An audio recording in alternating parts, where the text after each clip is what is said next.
Aquella noche, los vecinos solo escucharon gritos y después silencio. Pero dentro de la casa de los Clayton ocurría algo mucho más devastador. Una familia que parecía perfecta escondía secretos oscuros. Una esposa dedicada, un marido popular, dos niños pequeños y una noche que lo cambiaría todo para siempre. Lo que parecía un crimen brutal cometido por un intruso pronto revelaría algo aún más perturbador. Entre rastros de sangre y una comunidad en shock, la verdad no surgió de pruebas sofisticadas ni de una coartada rota, sino de la voz frágil de quien menos se esperaba. Si hasta los planes más fríos y calculados pueden desmoronarse ante las palabras de un niño, ¿qué fue lo que realmente sucedió dentro de aquella casa? ¿Cómo descubrió la policía quién estaba detrás de la tragedia? ¿Y por qué la declaración de una niña de tan solo 7 años se convirtió en la pieza central de toda la investigación? Antes de responder, tenemos que volver al inicio de esta historia.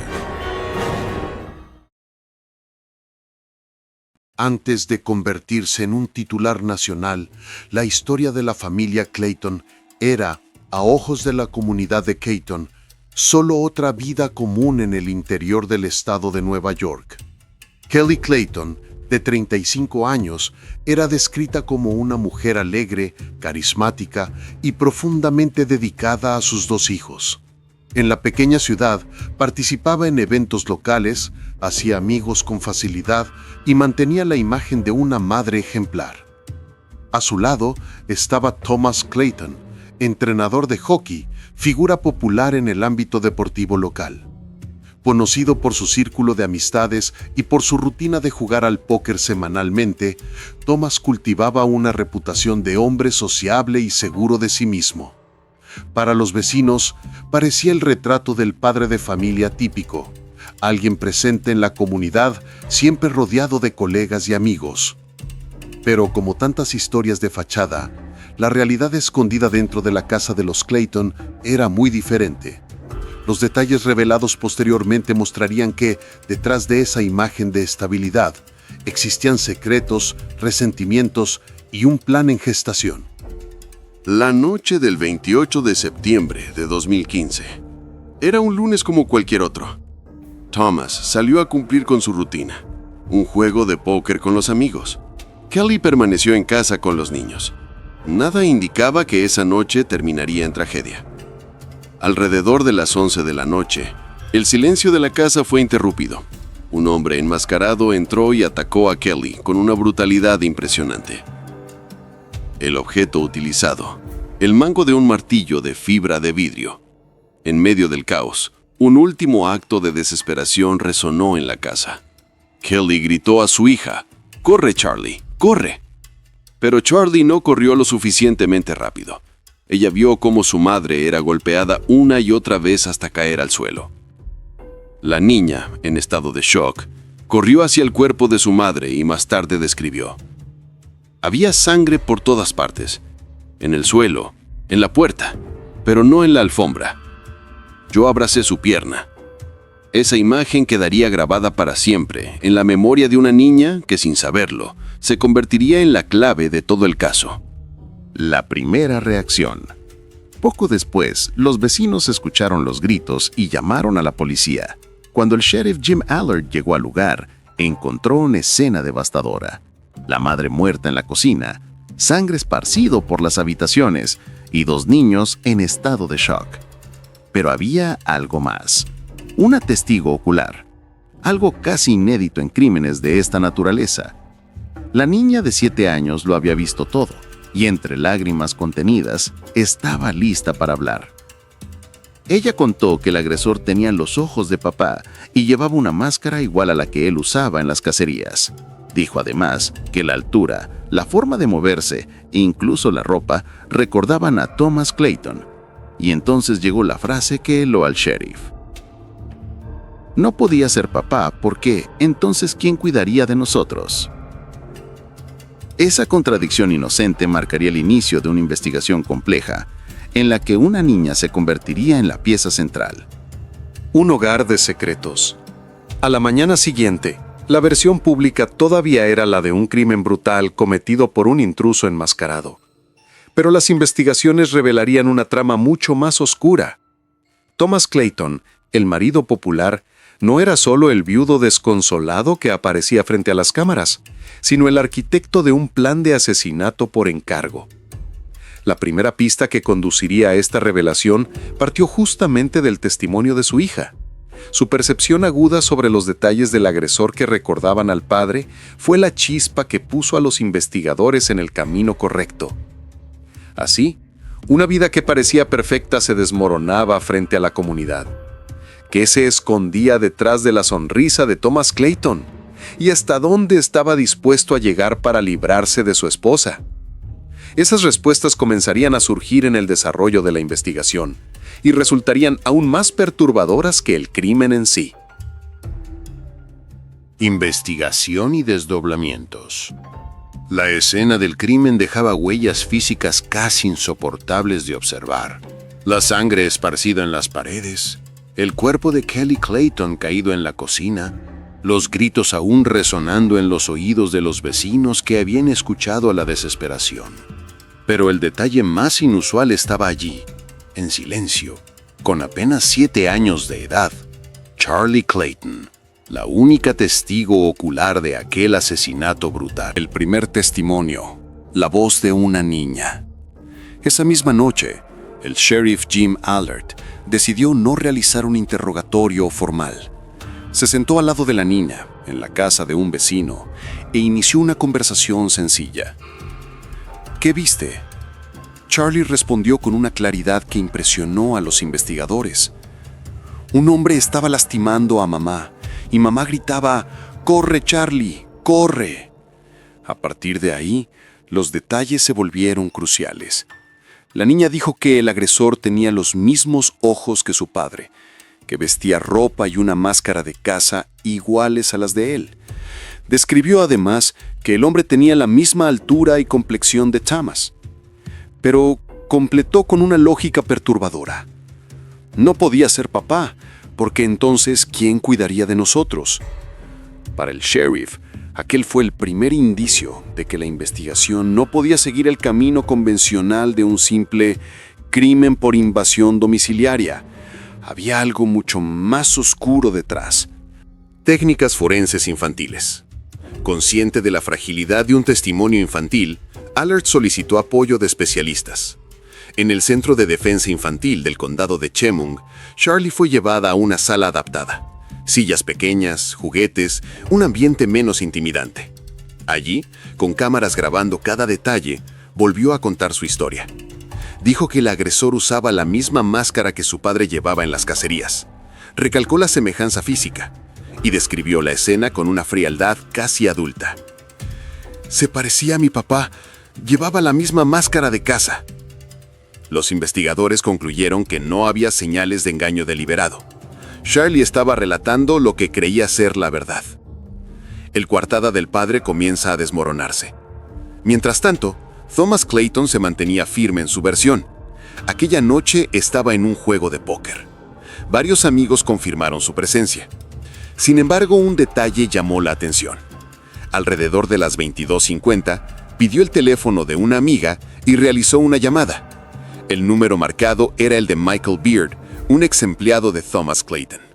Esa llamada, realizada poco antes del asesinato, resquebrajaba la seguridad de su coartada. El teléfono móvil se convertiría en la primera prueba técnica contra él. El papel de Michael Beard. Presionado por la policía, Michael Beard terminó confesando. Admitió que había sido contratado por Thomas por $10,000 para matar a Kelly y luego incendiar la casa. La idea era simular un accidente doméstico, eliminar a la esposa y además cobrar el dinero del seguro. Más tarde, Beard intentó retractarse, alegando que solo debía incendiar la casa y que encontró a Kelly ya muerta, pero sus propias acciones lo condenaron. Llevó a los policías al lugar donde había arrojado el mango del martillo, la ropa ensangrentada y las llaves de la casa. Además, el cómplice que lo acompañó aquella noche relató que Beard dijo en el auto: «Voy a tener que matar a esa perra». Las pruebas materiales hablaban más fuerte que cualquier intento de retroceso. El impacto emocional del testimonio. La investigación avanzaba en medio de una contradicción dolorosa. La niña amaba a su padre, pero tenía la conciencia de que él estaba implicado en el asesinato de su madre. Durante el juicio, una carta escrita por Charlie al juez fue leída en voz alta. Yo amo a mi papá, pero él es un cobarde porque mandó a matar a mi mamá. El peso de aquella declaración sacudió incluso a los investigadores más experimentados. El sheriff Allard confesó que nunca había presenciado un contraste tan brutal entre la inocencia y la racionalidad en alguien tan joven. Juicio y condenas. El tribunal se centró en dos figuras: Thomas Clayton, acusado de ser el autor intelectual, y Michael Beard, el ejecutor. Beard fue condenado por asesinato en primer grado. Thomas Clayton fue declarado culpable de asesinato en primer y segundo grado, recibiendo cadena perpetua sin posibilidad de libertad condicional. En 2019, Clayton intentó apelar, alegando falta de pruebas directas. Sin embargo, la Corte mantuvo la condena. Las pruebas técnicas, la llamada telefónica y el testimonio de su hija fueron suficientes para sostener la decisión. La pregunta que partió corazones. A pesar de relatar todos los detalles de aquella noche traumática, Charlie guardaba una duda sencilla, pero devastadora. Antes de abandonar la sala del Centro de Defensa Infantil, se giró hacia los investigadores y preguntó: «Es sobre mi mamá. ¿Dónde está ahora?». Ningún policía logró responder de inmediato. ¿Cómo decirle a una niña de 7 años que la madre a la que vio ser golpeada jamás volvería? El crimen perfecto deshecho por una niña. Lo que parecía un plan de asesinato frío, calculado y protegido por una coarta cuidadosamente construida, fue desmantelado por la voz de una niña. Charlie, sin darse cuenta, transformó un crimen perfecto en un caso emblemático de la justicia estadounidense.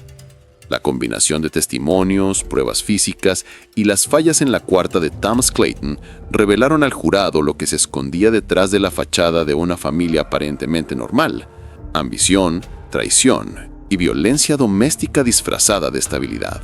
Cuando se apagaron las luces del tribunal y se anunciaron las sentencias, la historia de la familia Clayton estaba lejos de terminar.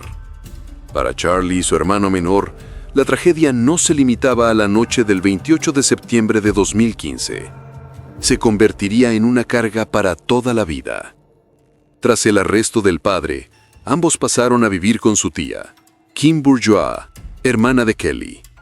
La nueva rutina estuvo marcada por silencios pesados y recuerdos dolorosos. Kim relató que, a pesar de la resiliencia, los niños llevaban consigo cicatrices invisibles. Ella rara vez habla sobre su madre. Él todavía llora por las noches.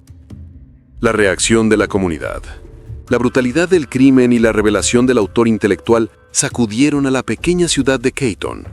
Pero en medio del luto también surgió una movilización. Amigos, vecinos e incluso desconocidos organizaron campañas de recaudación para apoyar a los niños. Símbolos de resistencia comenzaron a aparecer en las calles y en las casas.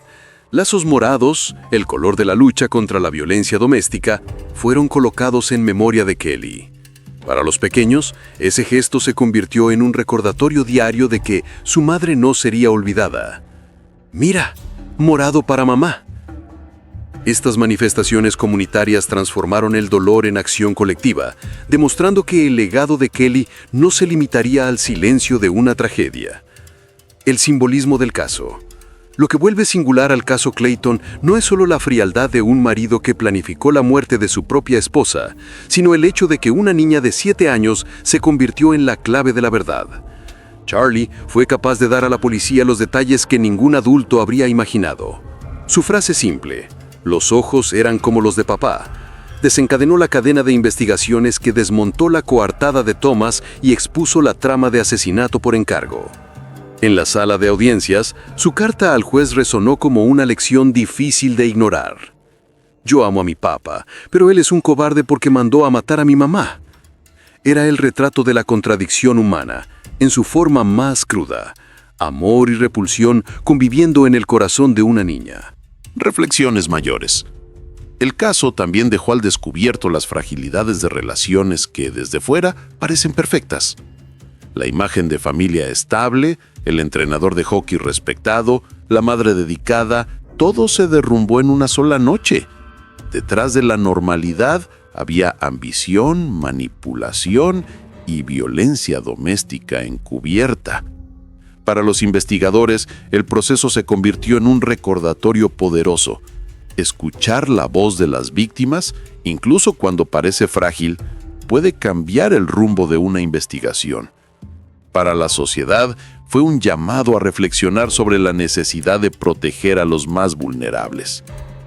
El legado de una voz. Hoy, cuando se habla del caso Clayton, el énfasis no está únicamente en el crimen, sino en la valentía inesperada de una niña. Si no hubiera sido por Charlie, quizás nunca se habría sabido la verdad. Un crimen cuidadosamente planeado, con coartada fabricada y un ejecutor contratado, se desmoronó ante la inocencia de una niña que solo quería entender dónde estaba su madre. Ese es el legado que permanece, la prueba de que hasta la voz más frágil puede romper el silencio de la injusticia. Pregunta final. Al final, queda una cuestión perturbadora. ¿Cuántas otras voces de niños, testigos invisibles de tragedias familiares, siguen siendo sofocadas antes de poder ser escuchadas?